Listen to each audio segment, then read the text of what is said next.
Welcome to the Community Council. Thanks for joining us today. My name is Alex Gervasi, and in case you're not familiar with what we do on this show, we talk to some amazing nonprofits out there trying to make a difference.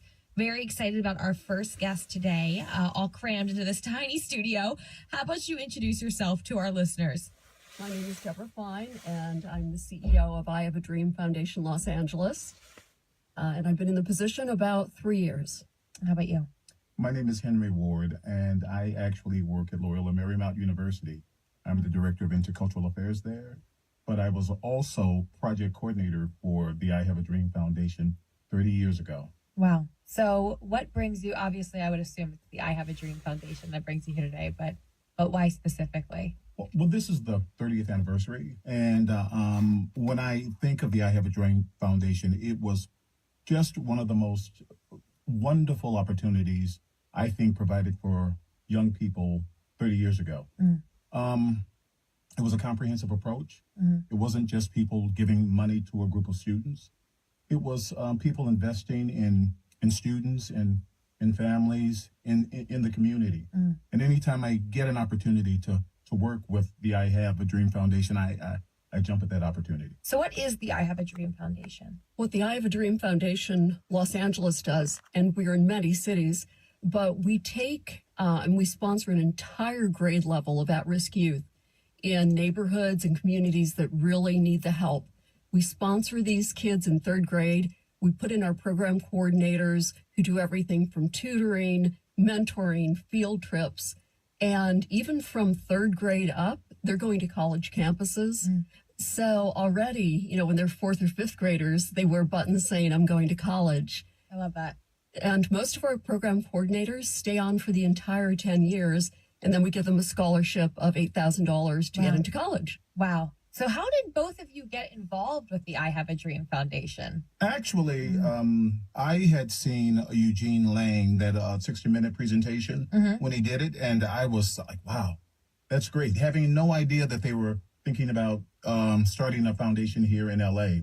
And one of the original sponsors actually came to me and said, we're thinking about putting together an I Have a Dream Foundation in LA. Would you be interested? And I said, absolutely.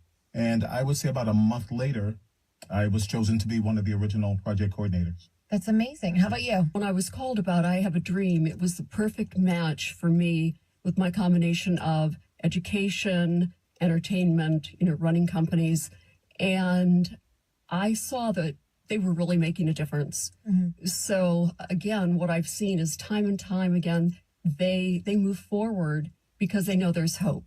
And to me, and to everybody, that's what it takes. If you can't perceive it, you can't do it. And so it's opening their eyes to what they can be. With your time with the I Have a Dream Foundation, and when you both are helping these kids, I'm sure in the years that you've worked with the foundation, you have met kids who've kind of impacted your life or that have reminded you why you're doing what you're doing. Do any of you have a particular story that kind of sticks out in your mind that just kind of speaks to what this foundation does? I'm proud of all of the students, actually. When I have students who've gone on to get their PhD. I have students who are police officers. I have students who graduated from college, and I'm proud of each one of them. But I don't necessarily measure the success of the program by the number of students that went to college. I am just as proud of those students who are raising families and being productive citizens. I'm Facebook friends with a lot of them, so I keep up with their lives to a certain extent. Yeah. And every time they post, I feel a little something. I feel like I'm a part of their family. Although I've never met a lot of their children, I feel like I have a vested interest in them. And I think that's what makes the I Have a Dream program so great. It was more than just for me a scholarship program, and for those families, it was sort of an investment. It was more than money. A lot of it was from the heart, starting at the top all the way through the foundation. I think that so many of us take things for granted, such as our children being able to have tutors or to have help with ACT, SATs, and that type of thing. And that's not fair, really, that kids that are bright, that want to learn, don't have the same advantages. So for me, that was incredibly important. But something that was kind of cute is there is a girl, and she's a 7th grader, and she was very, very shy.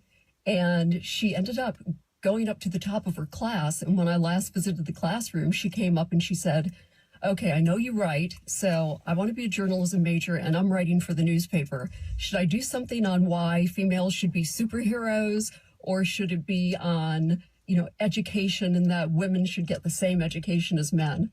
And that was just so exciting that she had gone from somebody who barely spoke to somebody who wanted to take on these big issues. So that's really encouraging for me to hear too. How old was she?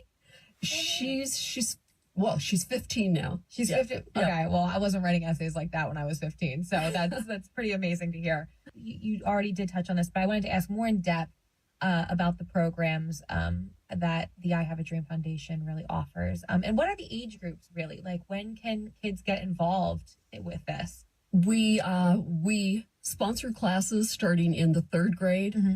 But before, sometimes they would start a new class in the 1st grade or the 6th grade. We just found that 3rd grade was the time where if they weren't up to reading level and math level, then it was probably going to be too difficult for them to be able to catch up with their peers and make sure that they're on track for, going to middle school, high school. Yeah.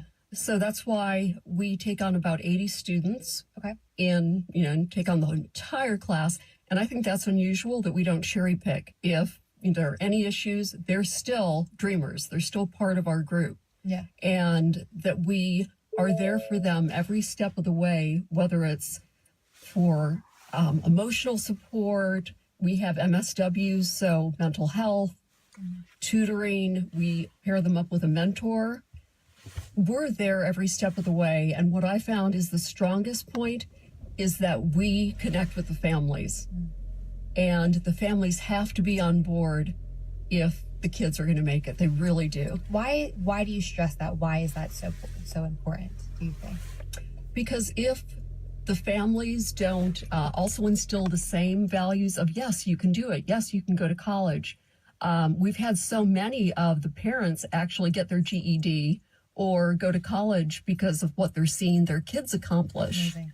That it's changing generations instead of just the child. When it comes to volunteers, how does that really work? Do you have a really big staff? I would imagine so if you're helping so many kids. We don't have a very big staff at all. We have 2 program coordinators at each school, and then a couple of part-timers. We have some interns and MSWs from Long Beach, from USC, from UCLA. But we are absolutely looking for volunteers. We are looking for mentors. I can't stress how important it is in a young person's life, whether they're a 4th grader or a 10th grader, to have somebody who says you can, and that's not in their family.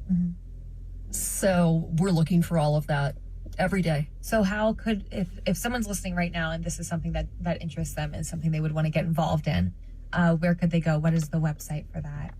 Go to www.IHADLA,